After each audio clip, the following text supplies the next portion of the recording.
रामायण का एक प्रसंग आता है जिसमें एक बार गरुड़ जी को अपने आप पर कुछ मोह हो गया। जब भगवान नाग फांस में बंधे हुए थे तो उस नाग फांस को काटने के लिए गरुड़ जी को बुलाया गया। गरुड़ जी नाग फांस को काटते हैं। नाग फांस काटते ही गरुड़ जी को अपने बल और पराक्रम पर मोह हो जाता है। फिर इस मोह का परिणाम क्या हुआ सारा जगत जानता है। बस भगवान के प्रति थोड़ा सा संदेह पैदा हुआ, सारा का सारा ज्ञान, सारा का सारा तप नष्ट हो गया।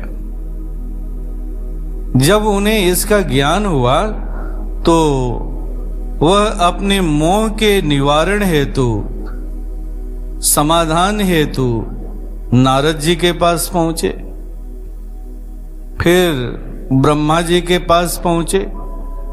इस तरह से अंत में वो भगवान शिव के पास पहुंचे।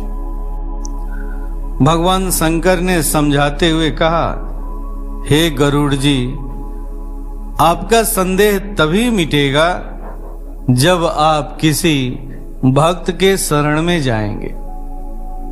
फिर वहां उस भक्त के साथ रह करके बहुत काल तक सत्संग करेंगे, तब जाकर के आपका मोह भंग हो जाएगा, आपकी बुद्धि निर्मल हो जाएगी।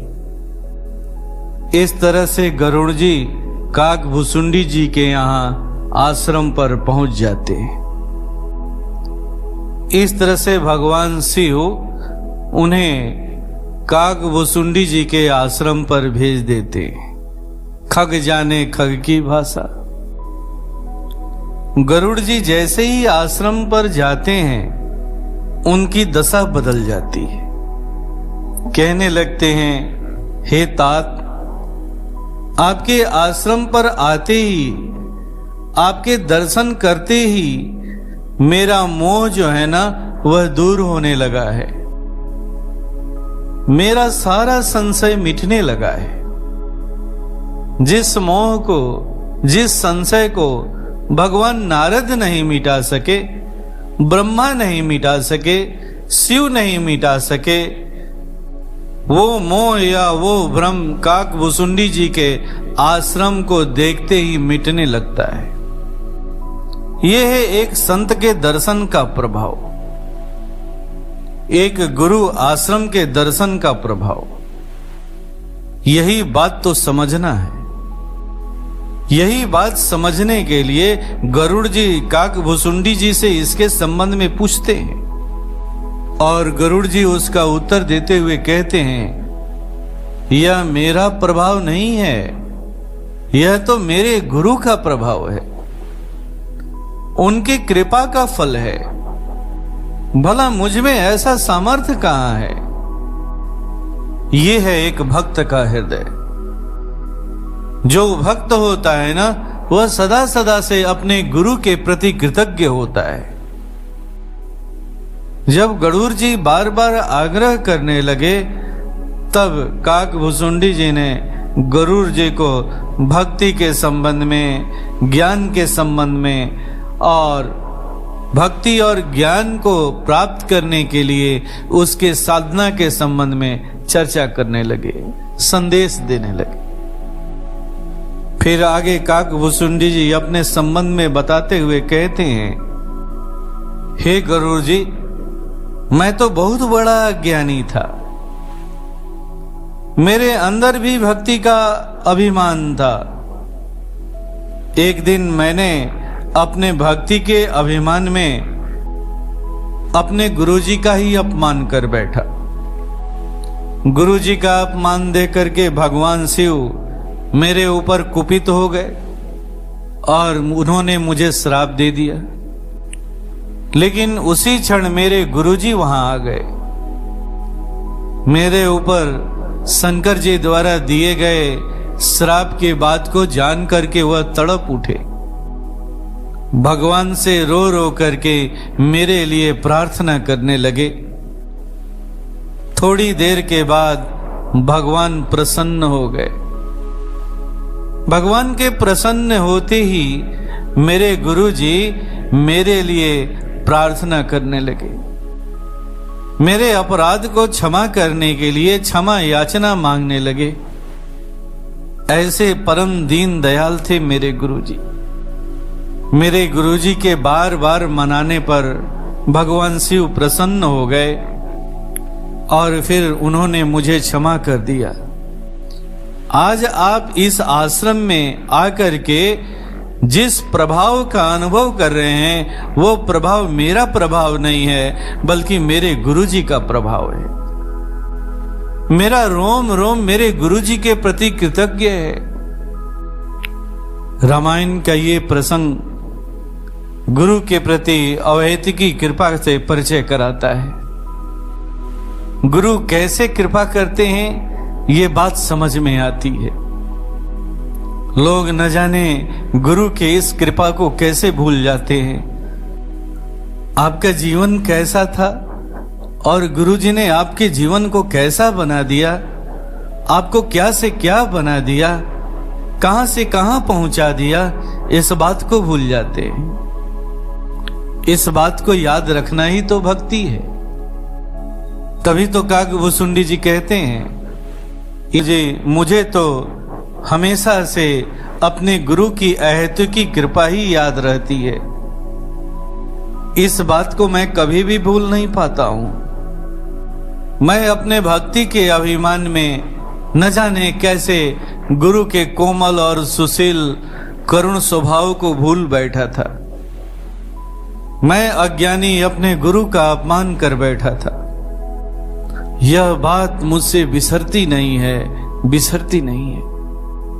एक भक्त केवल अपने आध्यात्मिक जगत में ही नहीं, बल्कि अपने सांसारिक जगत में भी गुरु की सहायता को अनुभव करता है, भले ही उसको इसका ख्याल रहे या न रहे। कहते हैं कि इस संसार में दो प्रकार के रिश्ते सबसे ज्यादा प्रगाढ़ माने जाते हैं। एक रिश्ता है माता पिता और संतान के बीच का रिश्ता, दूसरा रिश्ता है पति और पत्नी के बीच का रिश्ता। माता पिता तथा संतान के बीच का रिश्ता और पति पत्नी के बीच का रिश्ता शरीर तक ही सीमित रहता है। इनमें से जब किसी एक से हम बिछुड़ जाते हैं तो उस रिश्ते की भरपाई कोई दूसरा रिश्ता आकर के करने लगता है, कोई तीसरा आकर के करने लगता है। कुछ दिनों के बाद उसकी क्षति पूर्ति होने लगती है। लेकिन गुरु और शिष्य के बीच का जो रिश्ता है वो ऐसा रिश्ता है जो आत्मा से आत्मा का संबंध रखता है। जब गुरु से एक बार रिश्ता बन जाता है तो गुरु परमात्म सागर में विलय करके ही दम लेता है। गुरु विहीन जीवन कैसा होता है?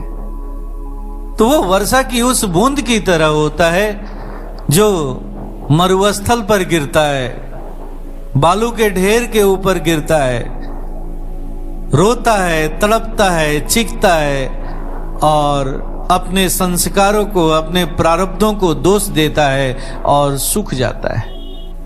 लेकिन गुरु युक्त जीवन कैसा होता है?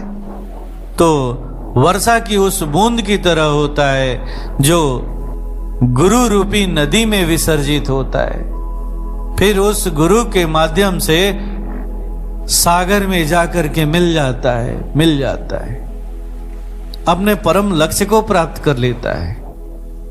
हमारी भूल क्या है? तो गुरु की सहायता को भूल जाना, और इस भूल को बार बार याद रखना ही गुरु के करीब हमें लेकर के जाता है, करीब से करीब पहुंचा देता है। दरअसल हमारे अंदर वो योग्यता ही नहीं है कि हमें हमारे भूल पर दृष्टि पड़े। हमारा अहम हर पल हर क्षण हमारे सर के ऊपर नाचते रहता है। हमने ये कर दिया है, हमने वो कर दिया है। केवल यही बात याद रहती है। मैं इतना बड़ा भक्त हूं, इतना बड़ा पुजारी हूं, केवल यही स्मरण में रहता है।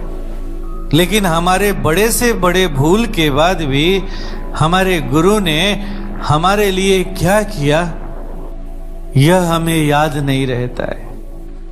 कितना विशाल हृदय है गुरु का। हम उसी विशालता को पाने की साधना करते हैं, लेकिन उस विशालता से कितना दूर हैं। हे प्रभु, हम तो आज आपसे यही मांगते हैं, हमारे ऊपर आज एक ऐसी कृपा हो जो हम आपकी कृपा को हमेशा याद करते रहें, उसकी याद हमेशा बनी रहे।